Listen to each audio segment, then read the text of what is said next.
Hello, and thank you for tuning in to this week's Memo Weekly Review with me, Nasim Ahmed, and my regular guest, Mouin Rabbani. Hi, Mouin. Thank you for joining us again. Thank you for having me, Nasim. A pleasure as always. So, as usual, we'll begin with the situation in Gaza and the grim report that the death toll in Gaza has surpassed 40,000. We'll pause and reflect on that, comparing the death toll and the destruction to the rate of killing in other conflicts.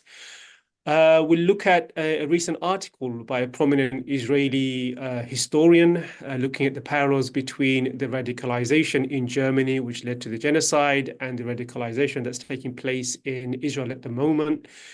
We'll also speak about Palestinian President Mahmoud Abbas, who's announced that he will be visiting Gaza soon. No date, as far as I know, has been confirmed, but he has said he's traveling to, he'll visit Gaza. What's that about?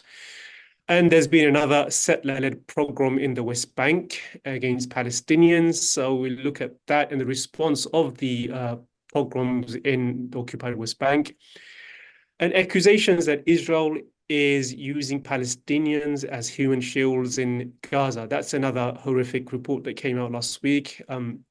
We'll discuss that and end with a conversation with US Secretary of State Blinken visiting Israel, situation regarding the ceasefire talks, and also a UK civil servant resigning over the fact that the new Starmer government has not stopped its arms deal with Israel.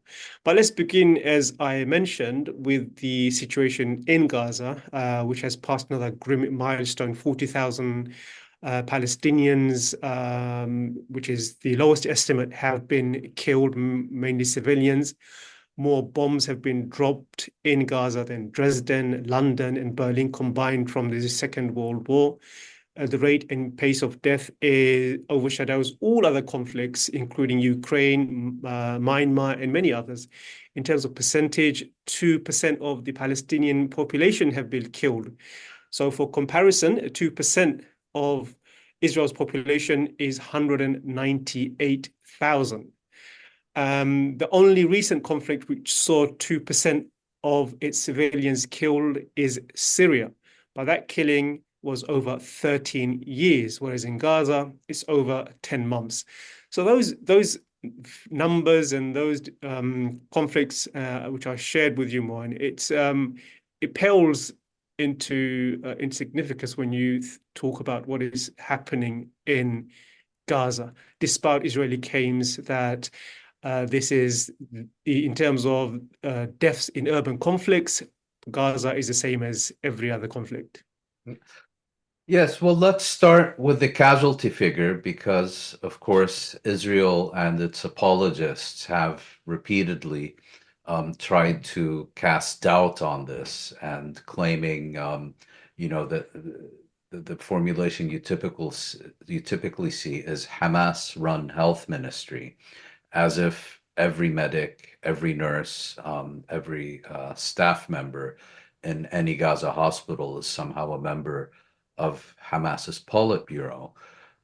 What they don't tell you is that these figures, the figures issued by the Palestinian Health Ministry in Gaza, have proven to be reliable and credible on every previous occasion where they have been examined and subject to detailed testing, if you will, after the end of conflict. And that what they also don't tell you is that the statistics issued by the Palestinian Health Ministry are considered reliable, perhaps not by Israel's Ministry of Propaganda, but they are considered credible and used, in fact, by Israel's intelligence services and by the U.S. intelligence services and by the United Nations and other international organizations and NGOs that are operating in the Gaza Strip. So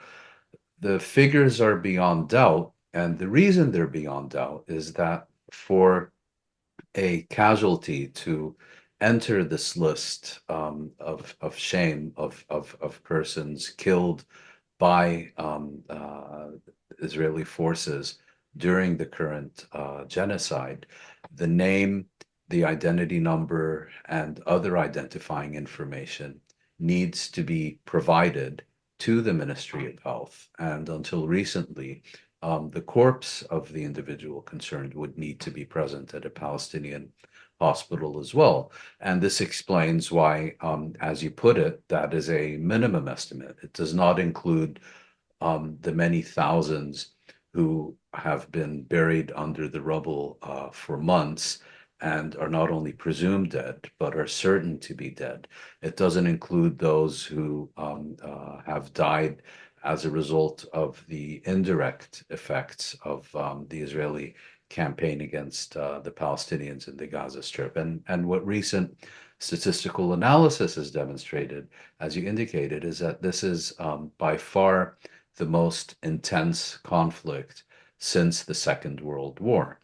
And the criteria used to make that assessment is the percent of the total population that has been killed and the pace at which they have been killed. So while you certainly have other conflicts, such as Vietnam or more recently Syria, where the casualty figures have been significantly higher, it does not approach either the same percentage of the population or that percentage being reached at such a rapid pace as has been the case in the Gaza Strip. So it kind of puts the definitive lie to all those who are either claiming, that civilians are what can legitimately be described as collateral damage, meaning that Israel was actually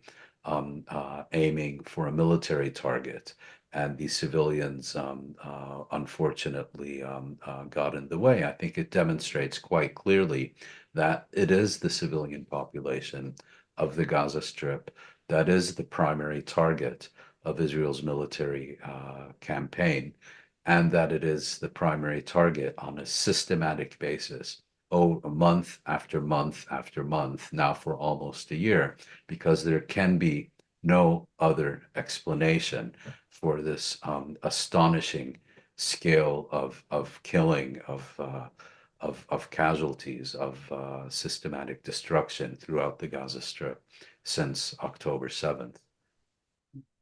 One of the things many have asked since is how can such a brutal campaign be prosecuted in this day and age, a genocide being live streamed with the support and the backing of the US. So we have to be honest that this is a US-backed genocide by Israel.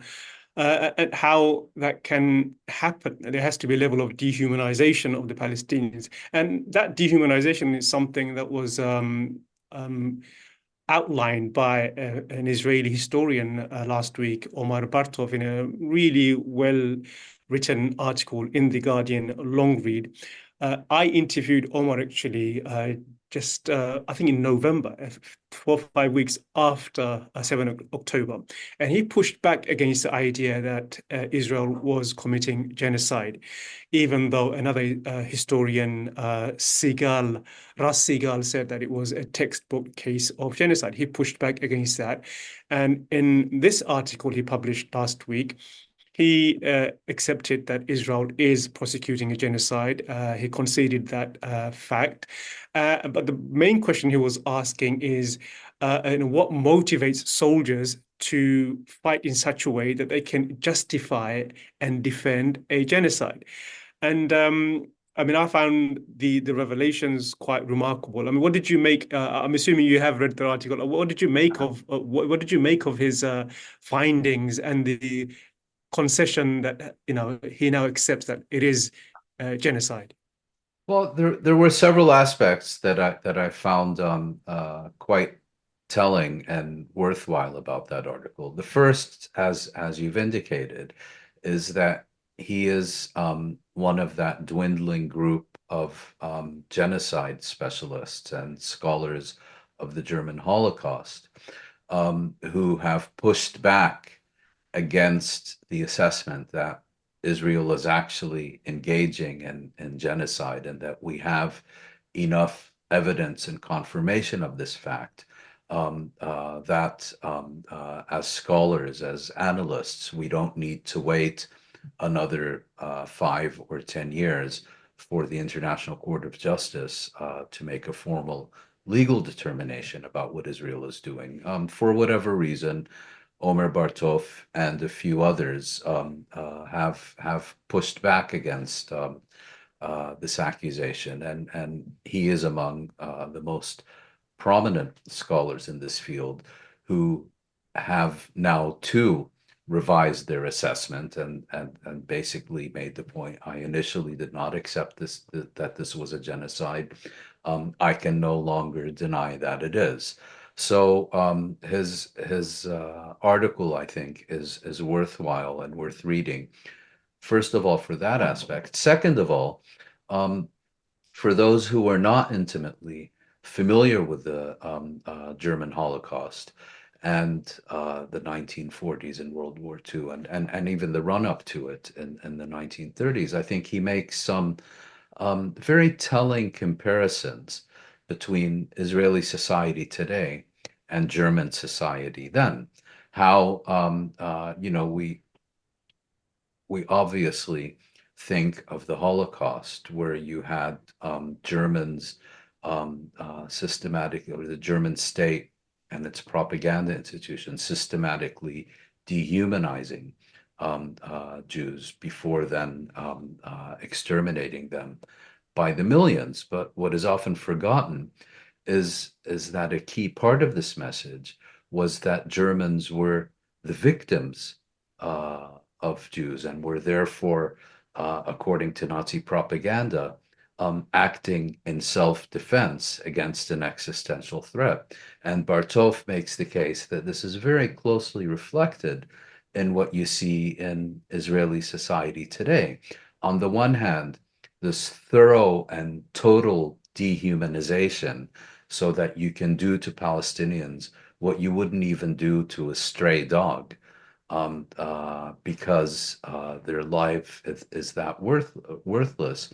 But in addition to that, you do it because Israeli propaganda has convinced Israeli society and its soldiers and those who are conducting this genocide, not only that Palestinian life is worthless and undeserving of existing, um, but that the Palestinians as a people, man, woman, and child, form by their very existence an existential threat to Israel, to the Jewish people, and all the rest of it. And I found that very interesting to read, given my lack of intimate familiarity with Germany during the 1940s. And Bartov, of course, is someone who's a world-renowned specialist in this area. And I thought that the comparisons he drew of an Israeli society that has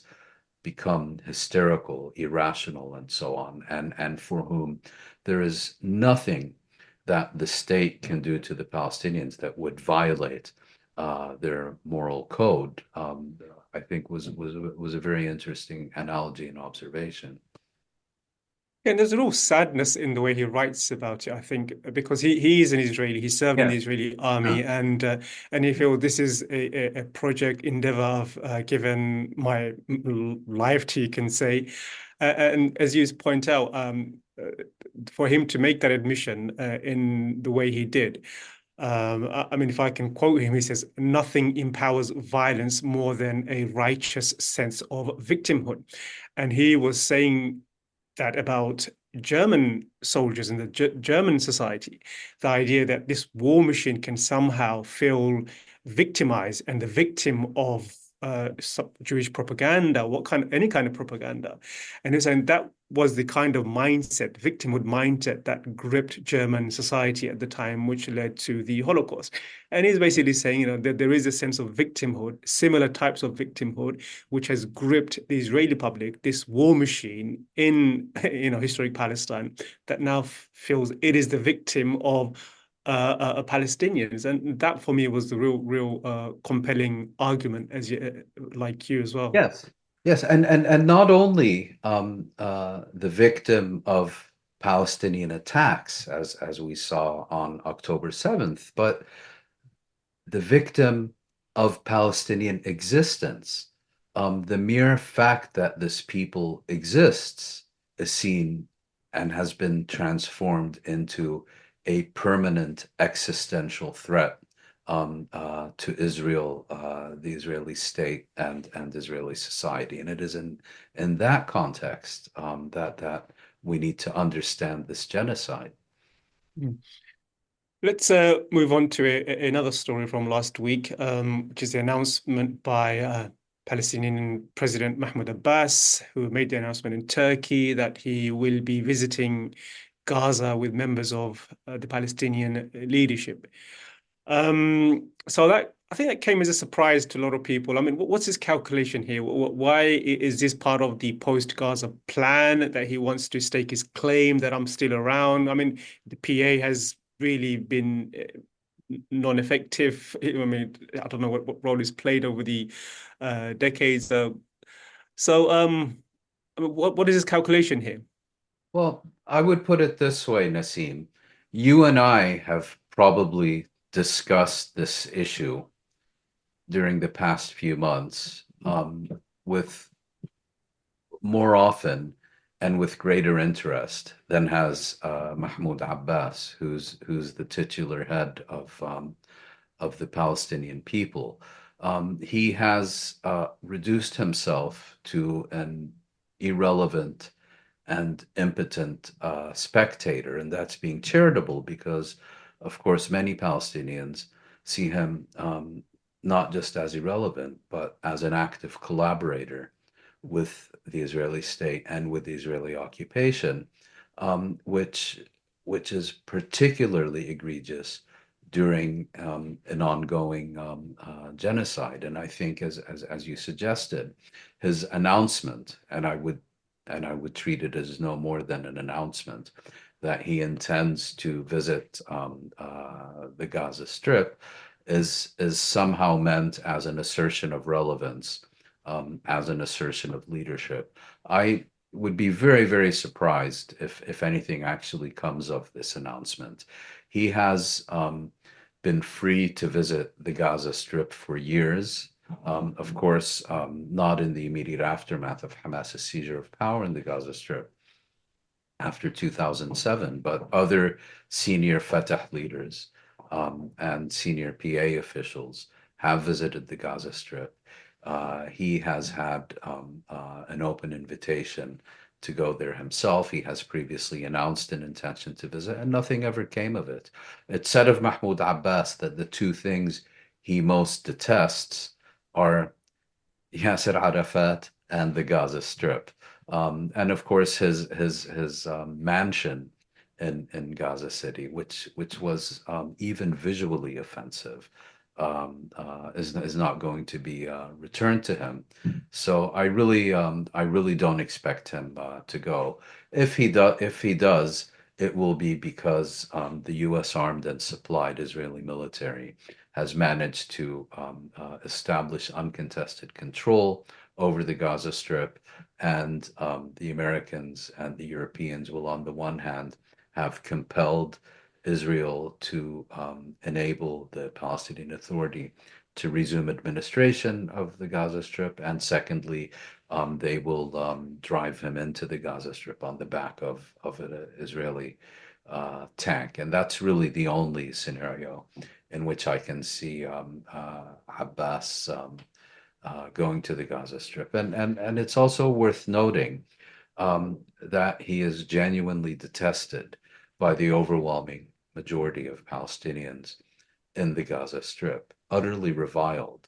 Um, including, I would argue, by most of those who also detest or are opposed to Hamas, because it's not a zero-sum game.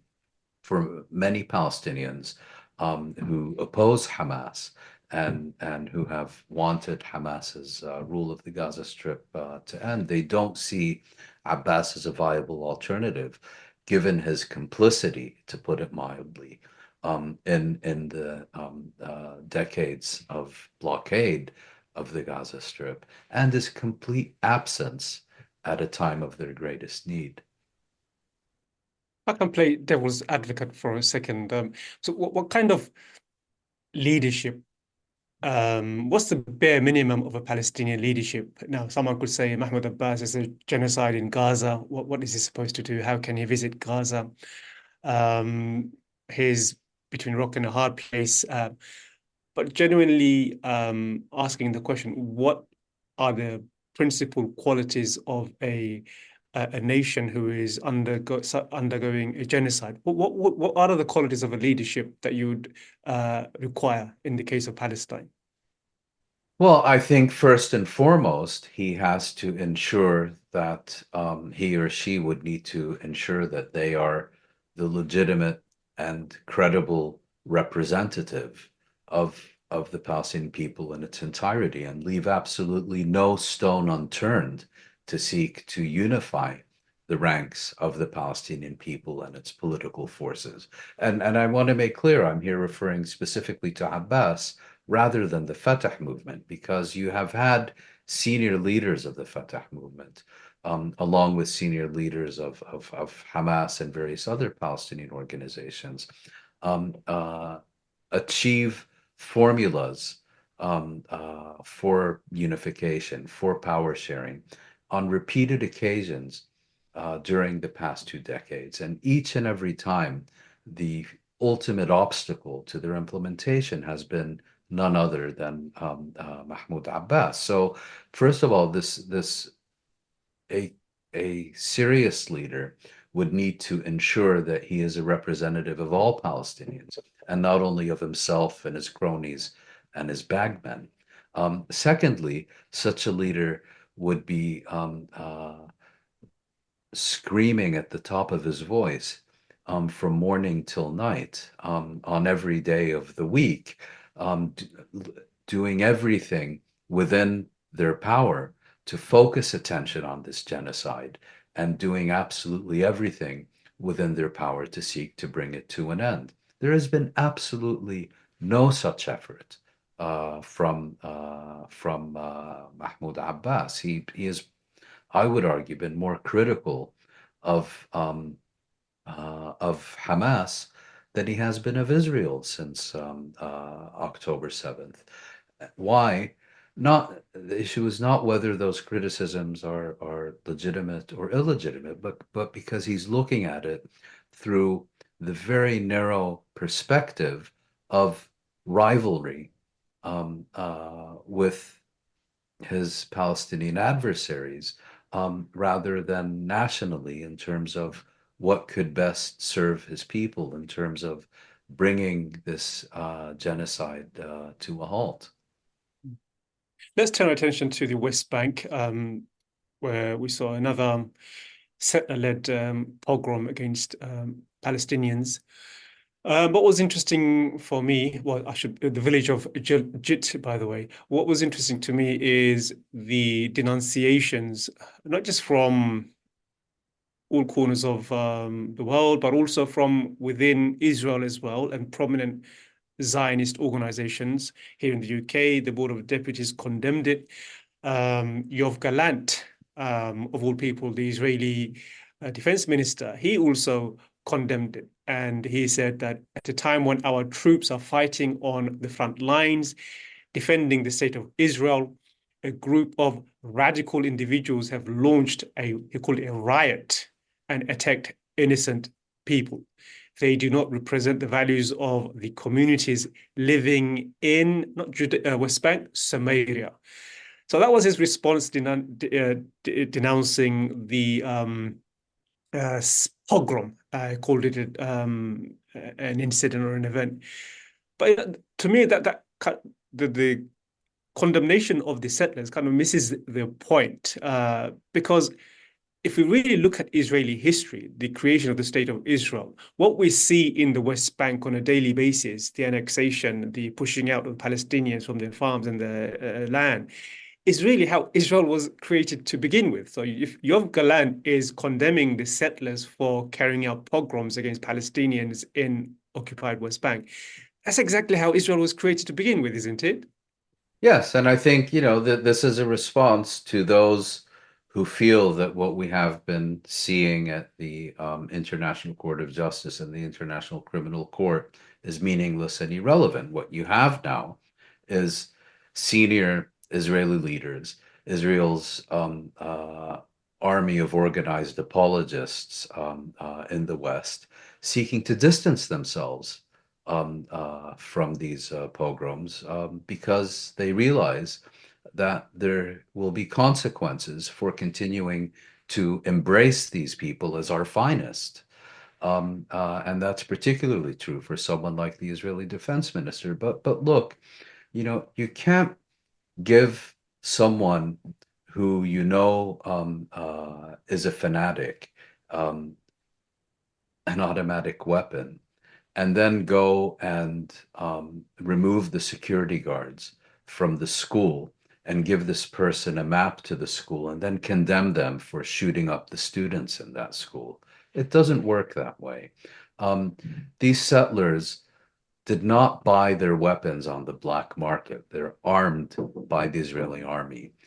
They don't have the courage to go to these villages on their own and conduct pogroms. They are sponsored and assisted and accompanied by the Israeli army. And at the first sign of trouble, the Israeli army acts very forcefully, not against the settlers, but against their victims, to ensure that the settlers can do their sordid work. And these settlers, as you suggested, should be understood first and foremost as the Israeli state's auxiliaries, as a militia working according to the state's agenda in order to implement the state's agenda. And of course, when TV cameras catch what they're doing, they're going to be denounced and, oh, this is not who we are and all the rest of it. Well, it's exactly who they are. They are being armed for a reason. They are being settled in Palestinian territory for a reason. They are being encouraged to conduct these pogroms for a reason. They are being assisted in their pogroms. They're being protected during their pogroms. And those who oppose their pogroms are being arrested and shot and killed for a reason. I should have noted a great report done by Harrods a couple of years ago showing exactly how the armed illegal terrorizing settlers are working hand in glove with the Israelis. So when now you have someone like Yoav Gallant and Zionist organization denouncing and distancing themselves from the settlers when they never used to, um, you know, that they are actually in cahoots with the settlers in many ways, but just politically inconvenient to now be associated with the Can settlers I somehow. just interrupt you? I don't think they're in cahoots with the settlers. I think it's earlier the case of the settlers being in cahoots with them. It's the state that formulates policy and formulates its strategic objectives. Mm. It's the state that has renamed the West Bank Judea and Samaria. It's the state that has indicated that annexation of the West Bank is a formal policy and objective. It's the state that has proclaimed intensified settlement to be a strategic objective of the state. So to somehow say, yeah, the real problem here is a few excessively violent settlers, that doesn't fly because they're the ones who are in cahoots with the state. Mm. And we forgot to mention all this is happening, of course, within the context of an ICJ ruling from last month, which Yes. declared that Israel's occupation of West Bank and Gaza is occupied, is illegal. So this is all happening within the context of Israel's illegal occupation. Let's move on to another story from last week. I mean, we've mentioned this phrase many times. Every accusation is a confession. It's become a global meme now when in the context of Israel. Every accusation is a confession. That was something we mentioned with regards to the rape case and many other atrocities that has been taking place. The latest is finding by another Israeli organization breaking the silence of Israeli soldiers using Gazan civilians as human shields. The practice, according to Breaking the Silence, is said to be routine. The soldiers have a name for the human shields, who they refer to as, I think I'm pronouncing it properly, shawish, which is an informal slang for low-ranking soldier, meaning those who they employ to serve as a human shield are described as low-ranking soldiers, of course, against their will. And the process was described by several eyewitnesses. What did you make of those allegations?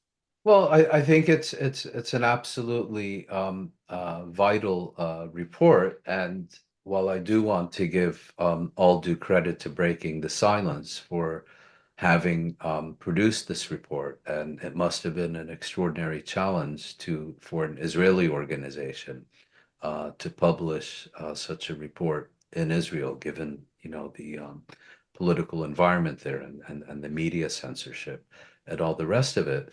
I also want to point out that this has been known for some time.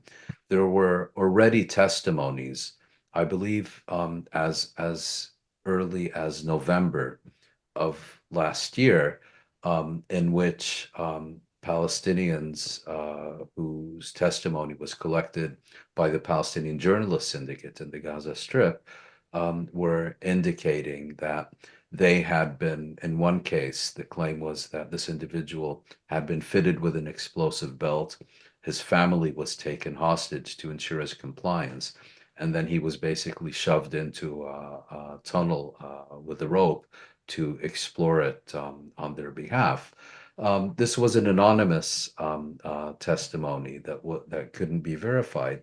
But then earlier this year, Al Jazeera conducted its own investigation and came to conclusions that have now been confirmed in the report by Breaking the Silence by the perpetrators themselves, the soldiers who actually commit these crimes. Now, I think it's important to note that the use of human shields by the Israeli military has been a very long-standing practice. And one reason we know this and that it can't be dismissed as blood libel or whatever the term, anti-Semitism or whatever term they use these days by Israel's apologists and flunkies. One reason they can't make this accusation is because there was a case before this Israeli Supreme Court, I believe in 2005, so almost 2 decades ago, in which Israel's use of human shields was challenged. At the time, it was called the neighborhood procedure, and it means you grab any kid or passing civilian off the street, point a gun to his head, and force them to enter into a building to ensure that it's safe. Well, the Israeli military, as an institution, made a plea to the Supreme Court to allow it to continue with this practice. So it's a little difficult to deny that this practice ever existed. But now we're at a whole other level. According to this report, it's a routine practice. One of the excuses being given, back to the issue of dehumanization we were discussing earlier, is that too many dogs have died in exploring tunnels. And what has been happening here is that Palestinians have been fitted with Israeli military uniforms, sent into tunnels with cameras and whatever, basically not being just used as human shields, but being used as cannon fodder, being used to draw anticipated fire from Palestinian fighters who may be in those tunnels, or to set off booby traps that may be in those tunnels. And the other, I think, key revelation in this report is that, as we were just discussing about the settlers, this is not the case of a few bad apples. We're talking here about something that goes all the way up the chain of command, that has been endorsed by officers, and according to this report, is being done with the knowledge of the Israeli military's chief of staff, Halevi. So this can't be dismissed as, blood libel, anti-Semitism, blah, blah, blah, on the one hand. And this also can't be assigned to just a few individuals who are acting in contravention of orders or policy. These are the orders, and this is the policy.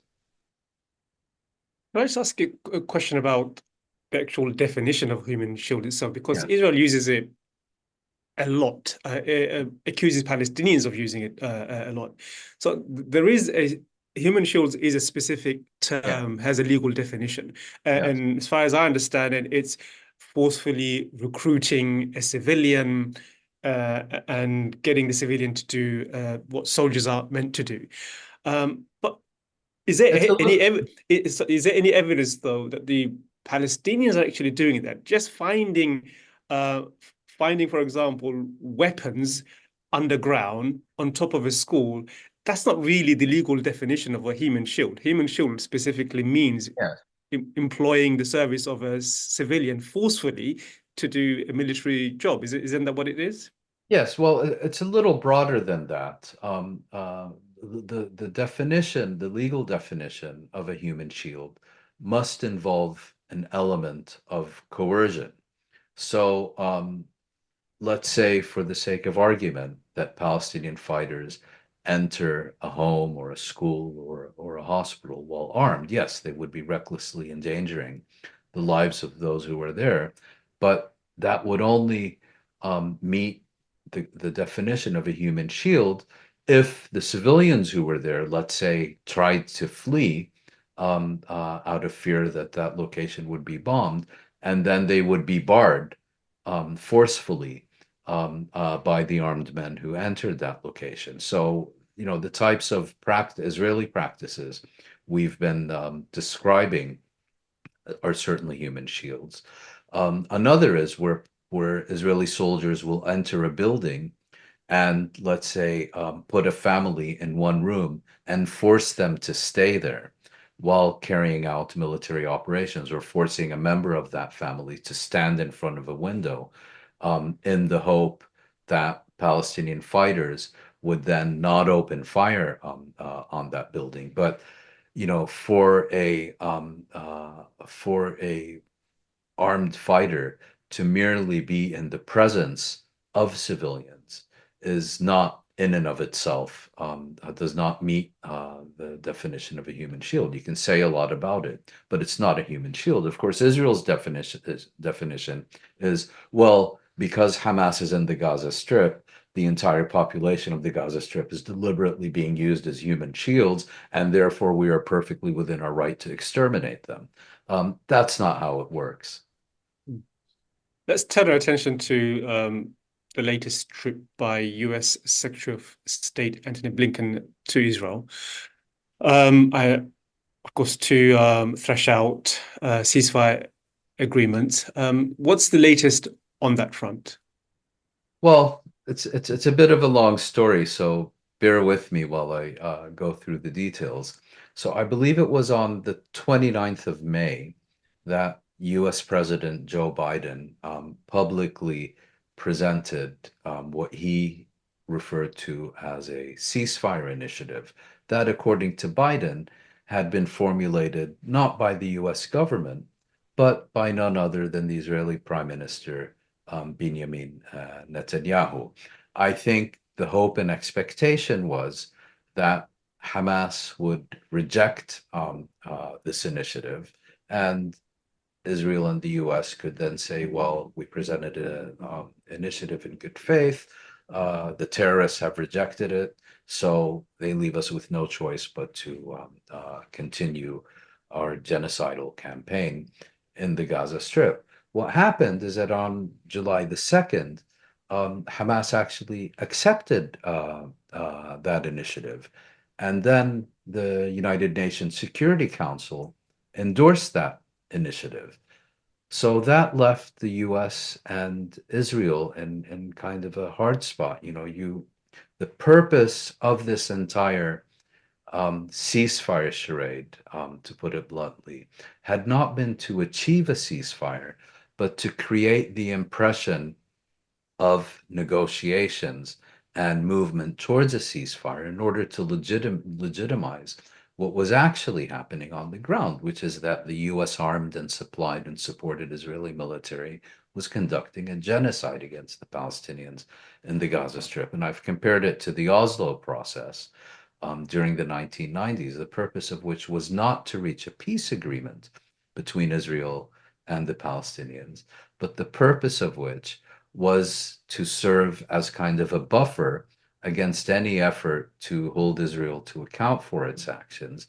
It was to serve as a fig leaf for the continuation of settlement expansion and Israeli annexation and the consolidation of Israeli rule. So the entire purpose of the project was process rather than agreement. But I digress. So what subsequently happened is of course Israel conducted these two high-profile assassinations of a senior Hezbollah military commander in Beirut and of the head of the Hamas Politburo in Tehran. And both Iran and Hezbollah vowed that they would retaliate and that their reprisals would be direct and painful. So that all of a sudden made the need for the illusion of diplomatic process urgent again, seen from Washington and Israel's perspective. So the US, hoping that in renewing this process and holding new negotiations, it would stave off a Iranian or Hezbollah or axis of resistance retaliation, because these actors would not want to take responsibility for sabotaging a genuine effort to reach a ceasefire in the Gaza Strip. And that's the context in which we should understand these latest talks. And the problem is that if you have a ceasefire initiative that has been proclaimed, announced by the US, formulated by Israel, endorsed by the UN Security Council, and accepted by Hamas, well, then it's going to be very difficult to have a process as opposed to simply implementing what everyone has already agreed to. So what did the US do? It said, well, we will put forward a bridging proposal. Israel put forward a slew of new conditions that were not part of the May initiative that had been accepted by Hamas. And lo and behold, the bridging proposal includes entirely new elements that have now been rejected by Hamas, that have not been accepted by Israel because it doesn't include all of Israel's new demands. So now you have the basis for an indefinite process to indefinitely negotiate a ceasefire that is not intended to be achieved. I think the problem for Israel and the US is that in the initial talks last week, Iran and Hezbollah, of course, did not want to take the blame for the consequences of responding to Israel and therefore held back. I think by now it's eminently clear that this entire process is a sham, and neither Iran nor Hezbollah will take this process into account in making any political decisions about if, how, when, and where to retaliate for Israel's high-profile assassinations a few weeks ago. So so that explains partly the delay, I think, in Iran not launching strike in response to Israel's assassination of Ismail Haniyeh in Iran, I think over 2 weeks ago. So from your point of view, do you think Iran is demonstrating a kind of moral restraint and being a more rational political actor than Israel, which seems to want to escalate and bait Iran into a regional conflict? Iran does not seem to have taken the bait and instead is seeking to see some kind of a resolution, a ceasefire agreement in exchange. Rather than strike Israel directly, does that not make Iran a more rational actor in your point of view? Well, I would argue the comparison shouldn't be with Iran. The comparison can be with anyone. I mean, there really is no more irrational actor on the world stage today than Israel, and that holds true whether you compare it with Iran or really any other state that I can think of. I'm not sure I would characterize Iran's position as restraint. Um, it's more that this coalition known as the Axis of Resistance has indicated that its support fronts, as they call them, would be demobilized the moment that a ceasefire is reached in the Gaza Strip. They have also said that their retaliation for these Israeli assassinations will be conducted independently and of developments in the Gaza Strip, even if there is a ceasefire in the Gaza Strip. So within that context, they chose not to retaliate for the assassinations during the week when intensive negotiations were being held purportedly to finalize a ceasefire agreement by means of a U.S. bridging proposal.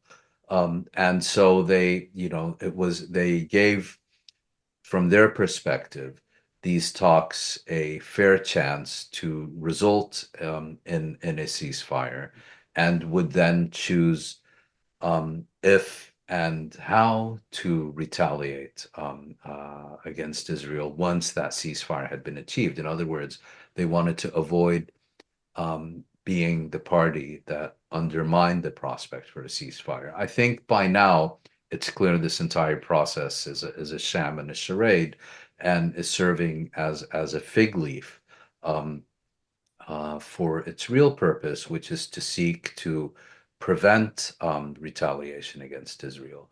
And as for what they will do, I suspect, this is again pure speculation. I suspect that in the case of Hezbollah, there's going to be a direct blow against Israel of whatever nature. In the case of Iran, that may not necessarily be the case.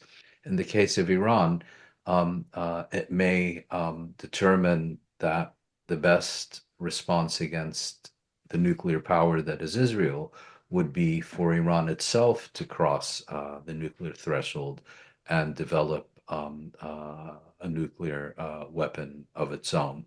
And of course, in the past, when Israelis have become all hysterical about the prospect of an Iranian nuclear weapon, and you ask them, well, what about Israel's nuclear arsenal? The response would be, well, we're a rational state. We would never use these weapons unless our very existence was threatened. Well, just in the past year, you've had serving cabinet ministers, not only you've had serving cabinet ministers advocating the use of nuclear weapons against the Gaza Strip.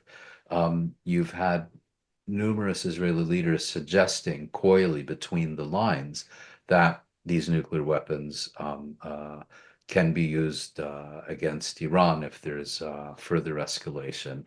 The Times of Israel recently quoted what it described as a senior American official warning Iran that if it retaliates against Israel, this will have a cataclysmic effect, terms that are usually reserved for weapons of mass destruction. So the idea that it's okay for Israel to have nuclear weapons because it's a rational state, but Iran is somehow an irrational actor that should never be allowed to possess these weapons. Well, I think, you know, that's that's uh, um, that's an approach that needs revisiting. And in my view, what these past weeks have demonstrated is that in this rivalry, there is indeed a rational and an irrational actor, but it's quite the opposite of what we've been presented with. Yeah, I think you're perfectly right in your assessment of that. Another story last week that grabbed a lot of attention is revelations by Saudi Crown Prince Mohammed bin Salman about the normalization, supposed normalization with Israel and the Israel, sorry. That story had gone cold for a number of months, as far as I recall. At the beginning, there was speculation that Israel would normalize or Saudi would normalize despite the genocide in Gaza. Uh, Maybe these were just leaks from the Israeli side. I don't know. But there had been no discussion about that since, as far as I recall, until last week. Bin Salman came out and said that he actually fears assassination if he pushes ahead with normalization with Israel. He said that to visiting US Congress members to Riyadh. And to me, that underscored, the view that even dictators in the Middle East have to some degree listen to their public. And of course, he is bringing up the specter of the assassination of King Faisal many years back. So there are important considerations for Mohammed bin Salman, and I think one of the uh, big realization is probably that he's not doing this for the sake of the Palestinians, but I think the big realization for a lot of the Arab regimes is that they cannot simply leap over the Palestinian issue.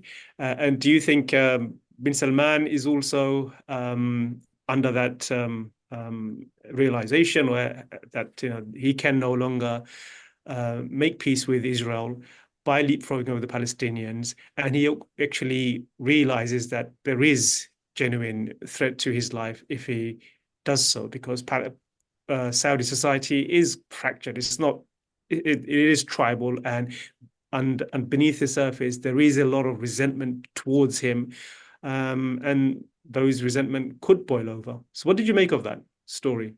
Well, first of all, you're entirely correct when you say that autocrats can't simply ignore public opinion because they don't have elections. I mean, public opinion matters everywhere.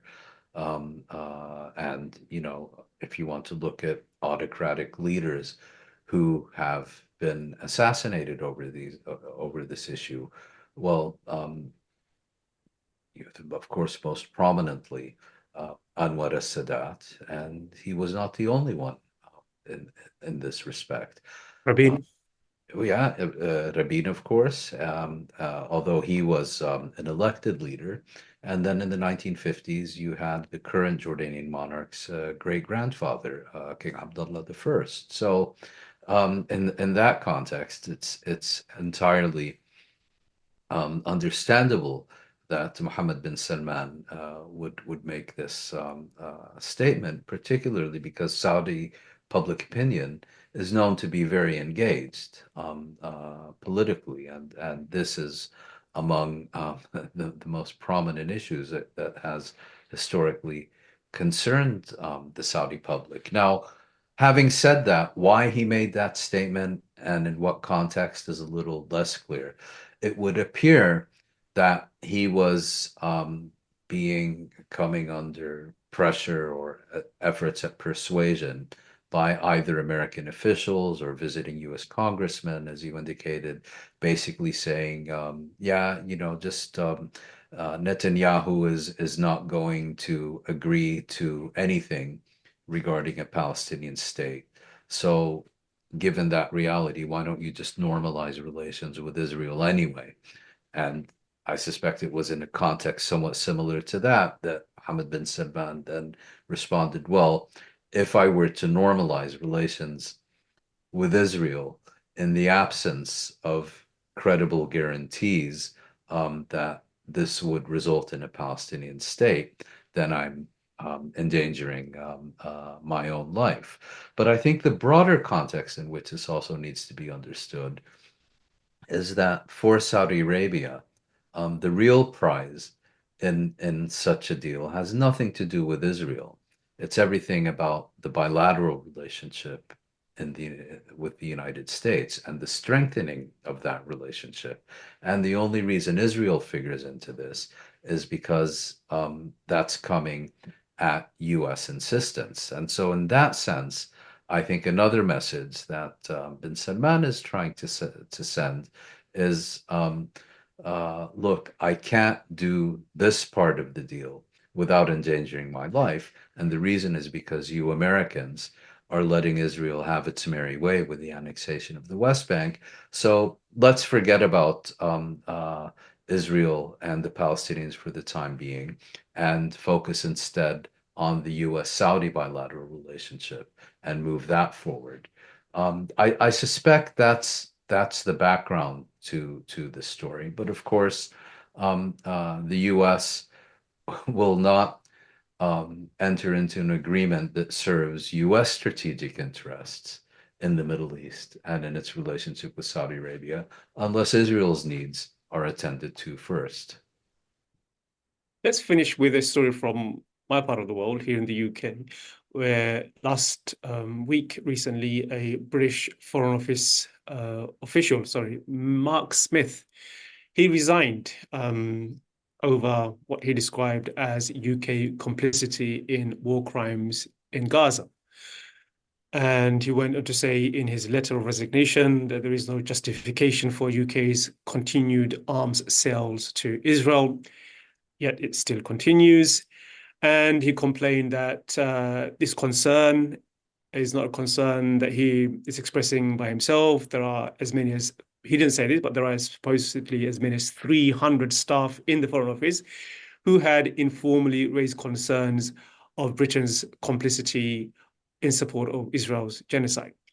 And I think we've spoken about how civil servants in the US are resigning. This is, as far as I can recall, the first example of a civil servant here in the UK who understands the whole process of arms sales and the implications and the legal implications to have resigned. And I think the question, I guess, is, I mean, do you think this is as a result of civil servants recognizing that they could be now prosecuted for genocide because it's now moved on so far ahead, and this train is speeding ahead, and they are fearful that uh, they will be taken to court for their complicity in signing arms deals with Israel. I think with civil servants who take such decisions, it's always it's inherently difficult to determine their ultimate motives. It's certainly plausible that they were acting primarily out of a sense of self-preservation, as you suggest, and ensuring that they themselves are not held legally responsible for policies decided by their political superiors. It's also possible that such individuals maintain the belief or hope or expectation, illusion perhaps, that from their position within the bureaucracy, that they could ultimately, by continually issuing warnings and so on, that this would change a policy, and that after a certain amount of time and realizing that there is nothing they can do to impact the policy, that their sole role would be to implement the policy, that they decided they could no longer do this.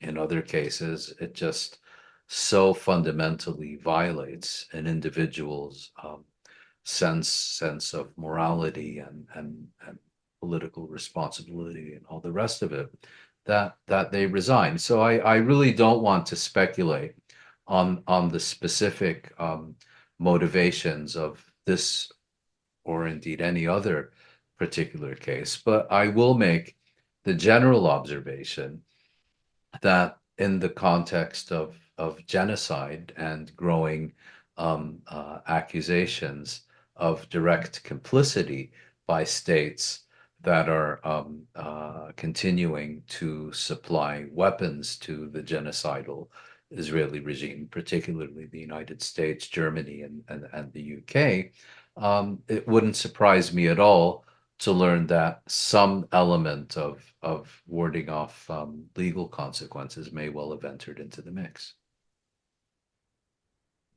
Thank you, Moin. That wraps up another episode of Memo's Week Review. Sorry, with me, Nasim Ahmed, and my regular guest, Moin Rabbani.